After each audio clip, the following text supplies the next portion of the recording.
As Snow White nears release, the conversation has been getting more bizarre on every side. From the Daily Mail saying that secret data suggests Snow White reboot will flop after Rachel Zegler's outbursts. Weird. That turned out to be analysis of pre-release audience surveys obtained by the LA Times. This LA Times, where it just says it in the article. I'm not sure that secret data equals LA Times published it, but it does make for a great headline. This kind of extreme reporting is done on both sides, because after Novocaine topped the worst weekend of the year, getting just $8.7 million, and yes, it was a low-budget film about a pathetic man, so it was obviously doomed to fail, but it also had the main character from The Boys in it, so I think Hollywood expected this to do far better than it did. It's just funny, after all of these years trying to destroy masculinity, the only ones it's worked on are men in Portland. And let's face it, with the amount of narcotics in their system, you could convince them they were anything. This carpet is a person with feelings. With such low turnout, though, it does mean that theatres are counting on Disney Snow White to end a miserable few weekends at the box office. When a Snow White actor is saying that Disney is pivoting because they're afraid, that's probably the understatement. It's a massively expensive movie with a huge amount of controversy, and we have shut down premieres, shut down red carpets, shut down interviews, because there is a lot riding on this movie. It's why when you go and see the premiere that they actually had, this seems to be a much cut down affair. The red carpet is just in front of a couple of boards, sponsored by, it looks like Miracle Grow. I mean, when your movie is getting sponsored by a fertilizer company, probably because they're both made of shit, I'm not sure that that's the highest praise. Instead, this thing looked like Willy Wonka World. Just put in like a tent or what looks like an aircraft hangar. I couldn't imagine something less prestigious. Just random people walking around on stilts. No, loads of people walking around on stilts. If anything, the thing that stole the show seemed to be when a rabbit went on the red carpet to have its picture taken. This definitely wasn't the prestigious affair that I think Hollywood would generally prefer. Kleber's comments himself, though, are a little bit weird, because he starts off fair enough. It's not really going to be a red carpet. Basically just going to be a pre-party, watch the movie, and that's it. There's not a whole load of hoopla about how this was Disney's first ever movie, or because of the controversy, they're afraid of blowback from what people would say. It was also very PR trained by just going, it's just different people in society, which is a vast upgrade from those toxic racist twats. He also did try and appease Disney, though, in his statements, saying that, well, you're going to CGI the animals, so you might as well CGI the dwarves as well. No, I don't understand that either. But it just makes sense to be able to do the dwarves that way, because then they'll all be the same size. Sorry. When you walk around society, do you just see everyone the same size? Maybe this is just from his perspective, as he can't really judge from down there. It's the exact same as calling a black person the N-word. And I was like, midget, please. But to find 7 little people actors that could pull it off, that's not an easy thing either. And they're not 7 dwarves in existence. I think you find, though, the reason why he's so generous to Disney is when he's like, I've been waiting forever for someone to write something in the Marvel universe. Rather than having all these beautiful guys like Chris Pratt, let's have someone different. I think he means him. Let's see some people that aren't exactly his nature's wonder. Now, I'm against that for the same reason that I think women in Marvel movies should just be attractive. Heroes and heroines are supposed to be the best of us. They're supposed to be a step above everyone else. And quite frankly, attractive people are just better to look at. Obviously, people in movies should be attractive. And I think, let's just have some normal people so I can get a job isn't exactly a selling point for me. On the other side, though, Rachel Zegler seems to be becoming like Neo. We're going through the same transformation Brie Larson went through. We don't change our opinions at all, but we do learn about the journalists. Like Neo awakening, she's becoming self-aware. She's beginning to believe.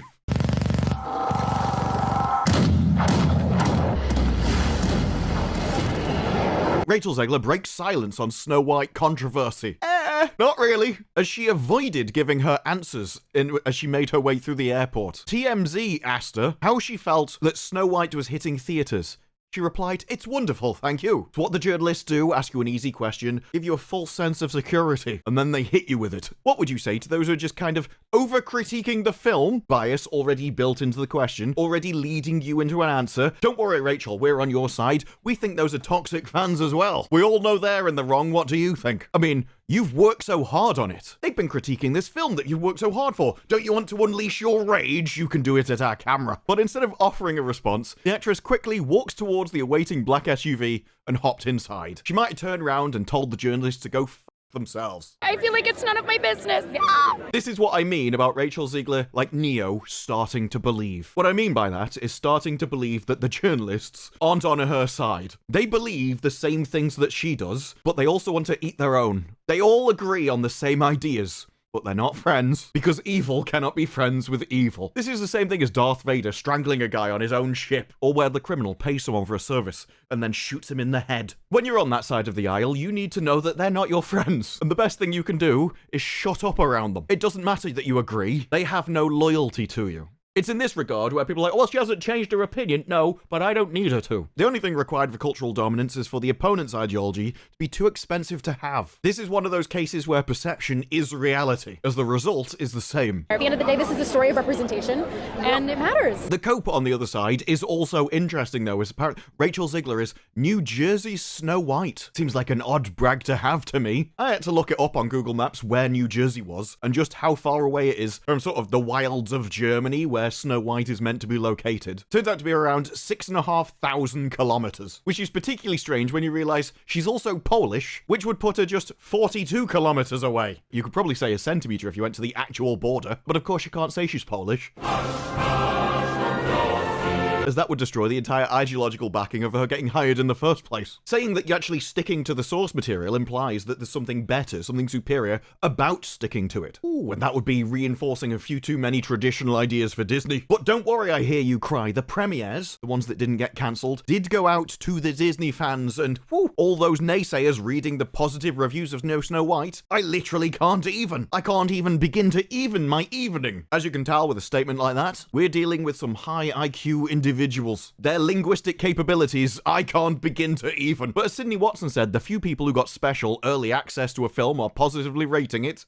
Groundbreaking. Not quite as groundbreaking as what happened next, though. There's a reason that this is a screenshot and not live, because now it looks like this. You're unable to view this post because the account owner limits who can view it. The dude went protected. He was so confident in, oh, they're gonna own those chuds over there. Little tip, if you're going to insult an entire group of people, insult them from within their own moral framework. Don't make up words for them. An insult that nobody can understand carries no weight. It's like calling them a bazinga. It's not offensive when no one knows what you mean. That's like being disabled at a football match, yeah? I mean, she's very close to the action. They're hardly likely to score a goal. That's why if I called you a parasitical cretin, it would actually be way more offensive. I just love, though, it's like, oh, the new social consensus will definitely be in my alley. Oh no, I got it wrong, quick hide! Because it's not about the truth, it's not about putting your opinion into the world and standing by your decisions. It's only about the social consensus, the effeminate desire to have other people agree with you. The truth doesn't matter. I just want people patting me on the back that I'm correct and more intelligent than everyone else. He was, though, however, correct that the first reactions praised the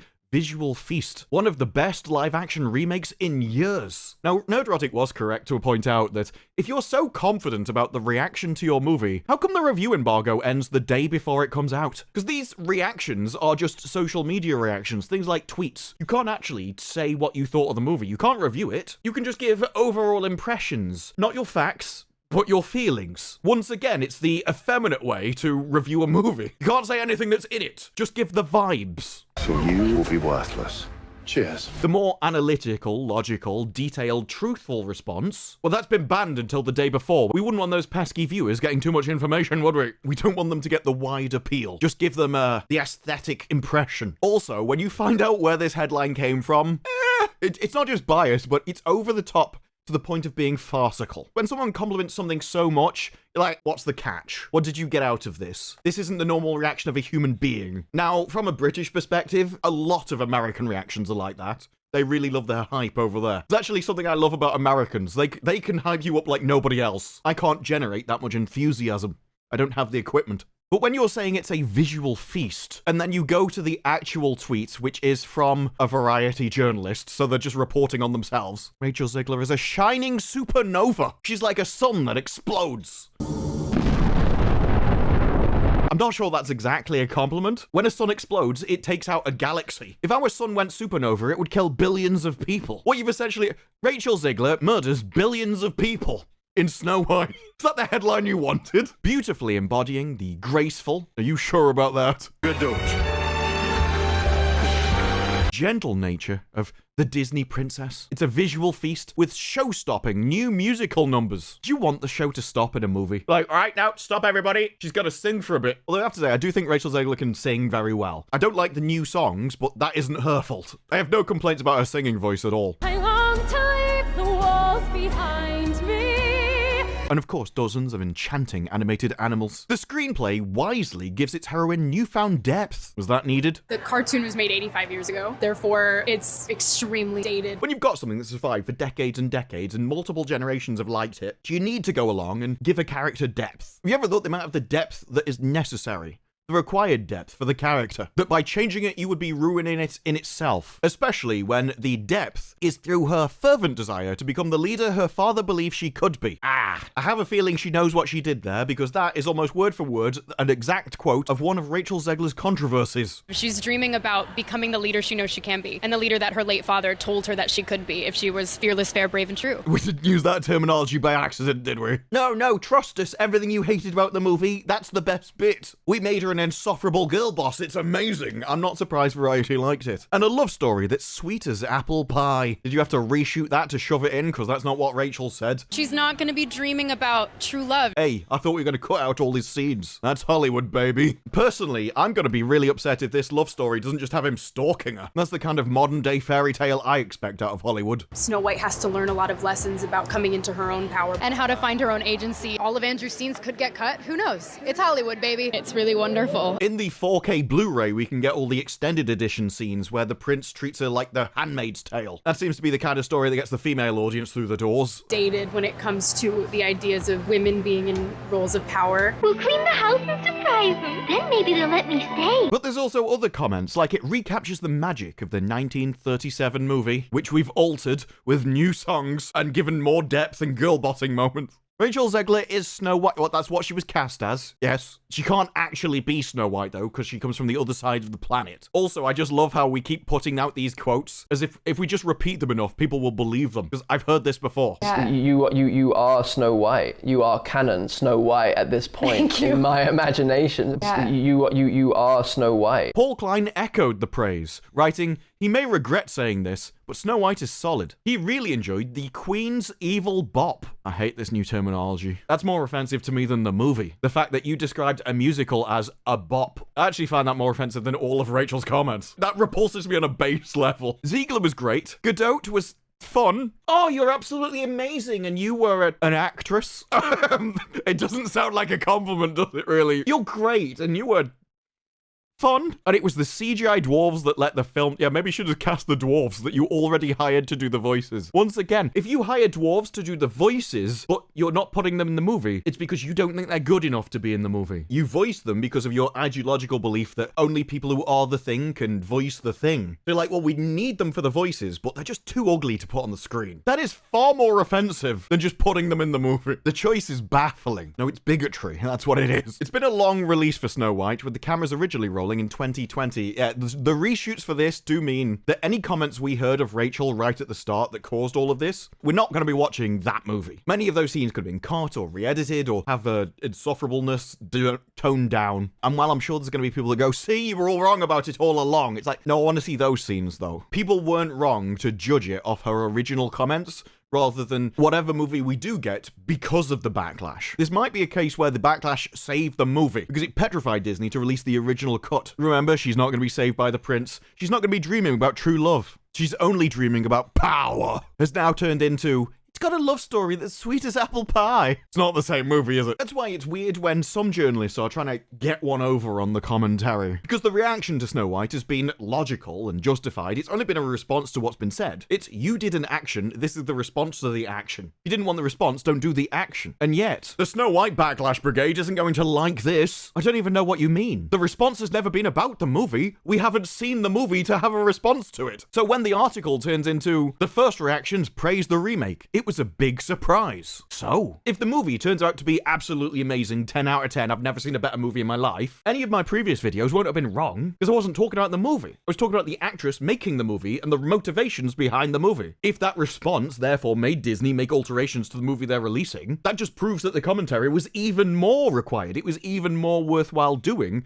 because it had an impact. And we know that the commentary had an impact on the movie, because they cancelled premieres about it, and shut down the red carpet, so that the actresses can't put their foot in their mouths again. What are they for? Look at the chubby little bar. just sitting around everywhere. So you got multiple parts. The backlash was never about the movie. It was about the CGI dwarves and Rachel's comments herself, rather than the movie. And even so, we've only got the critics' reaction so far, and the critics would have absolutely have loved the femme reboot that they were going to get originally. So even if there wasn't any edits, the critics would have praised it to high heaven. Of course the prince stalked her. Of course he should have asked her for various different permissions while she was unconscious and dying. They have the same ideological backgrounds. They're always going to agree. So when you get comments, well, it's actually mostly successful. Zegler is stunning. An absolute star. Most of the songs are catchy and performed. The visual palette is sumptuous. Gal Gadot had beautiful gowns. 3.5 out of 5. 7 out of 10. Maybe it's true. I think the review kind of overly glazes something to end up at a 7 out of 10, but here we are. But the biggest surprise of the year is the most controversial and hated film of the year. Nobody hated the film. It was what the actors were saying about the film, and what they were doing to it is actually a decent live action movie. One of their best live action remakes. Quite charming. Almost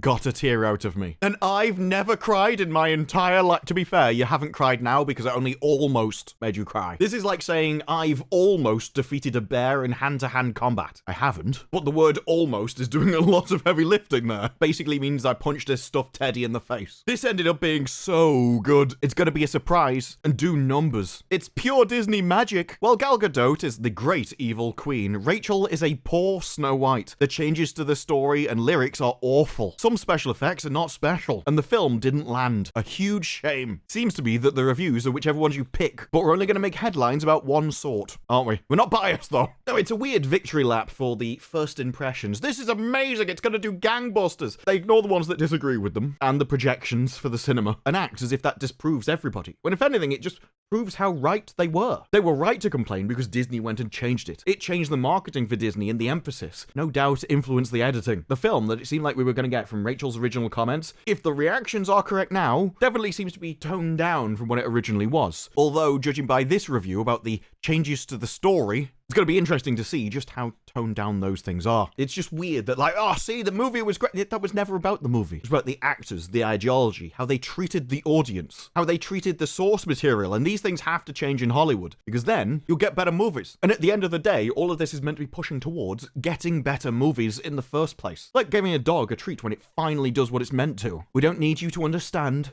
We don't need you to be intelligent. We only need you to do what you're told. And if the middle step for that is you just shutting up and learning who your friends are and who are your enemies, ideological lunatics you need to stay away from so you can work with better people that will result in better movies, when that's a middle ground, I'm glad they're finally learning. I don't need anyone in Hollywood to be my friend, only to realize that one side is profitable and the other side is bankruptcy. Everything else should fall into place naturally. But those are just my thoughts. What are yours? Let me know down in the comments below. Like the video if you like the video. Subscribe. More videos like this in the future, and I will see you in the next one. Bye-bye.